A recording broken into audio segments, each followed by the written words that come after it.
Talo falava malo le soifua o se whapoponga le nei o talafou mai Australia. Wano fasauni le whainga malo a Victoria e whaalauloa nisi o tūla fono wa le wano talitaria i le palemene le wa whailoa wa whaingoa o se matua i toe whetuna inga lea o tūlanga wha palemene i le atunu atoa. Wa ta ua i le ala taiva o le Premier of Victoria, Jacinta Allen, na ia whailoa o Parliamentary Workplace Standards and Integrity Bill wa fola sia i le lower house i le so.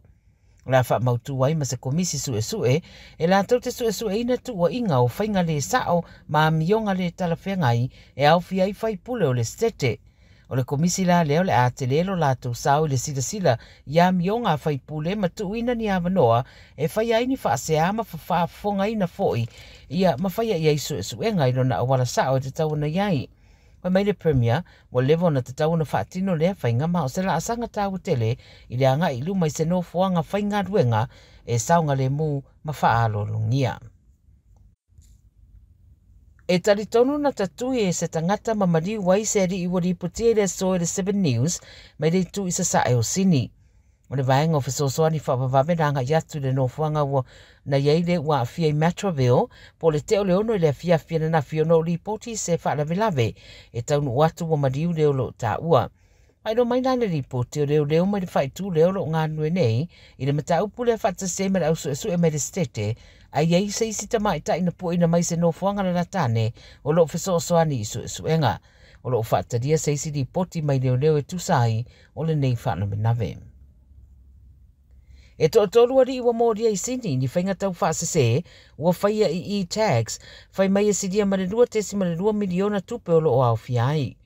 O li pute le 9 News wa ta wai le Strike Force Aratula na amata whatuina ia Januari e su e ai whainga whaasoli tu na fono i e fuafua ina le lei e le ausoli tu na fono mai whataua ina i le whaatau o e-tags ai ei so tanga i ni whainga tau whaasese mo le tutongina. Whaongai credit cards tau whaasese, whaongai fo i maupenga ta whaelangi.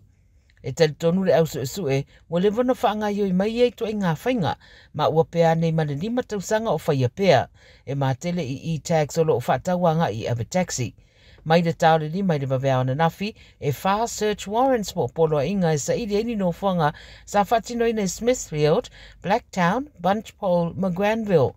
Sa whatau nu e leo. E tolu se furufitu tau sanga o leisi ari ina pu e mai Smithfield, modia i modia ngai lua se lau ma le whae whatau whainga tau whaasese, ma le awai se kulupuso li tū la whono. O le soe tūra iei whamsinonga, ai le io ina le tala i tua i le asona nafi. Pu e mai leisi Blacktown e tolu sulwaru tu sanga, ma wafai fo iei modia ngai peo na tā ua, sa tūra i whamsinonga i le asona nafi.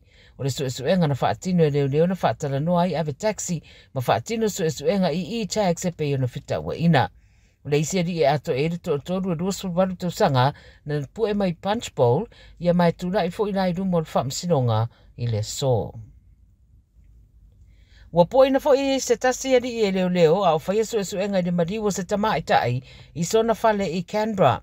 O le tamaitai i 5 futasi tau sanga na mawatu o mariu le whale i Calvary Road e paramedics ina wavala wane le latu sosoani le sona nafi. Na anga i atu i leo ma whaia suesuenga po e iloa munmuriane le li e 5 tau sanga le matua ma o lo sosoani nei le suesuenga.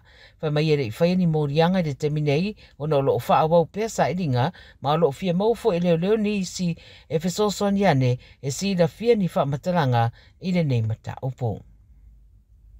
Ma le tala mulimuli, na matua i mai tawina na poloko le ala tele le so ma le fesota ingo nisi o awala PCC ni, i le tau na le lai na watupu se whaalawalawe tau taavale le M5 i Edmonton Park e tusa pole lata i le ono le tai ao. Whai mai di poti na tāpuni ai lai na e whao le ala tele e anga i le city ma o le lai na taavale na vaai o lava le poloka i na Rallan Road i le whaitua Mount Annan i le anga i atu le tu i sauti se sifo sini.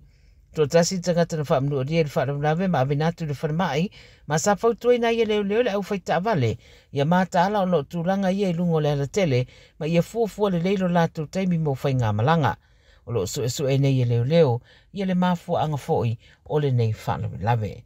Ia o tala nā le radio Samoa, walau whaafonga mai le nei fo ia surulu, tue whailo e fo ia tai hao i se whaapoponga soifua.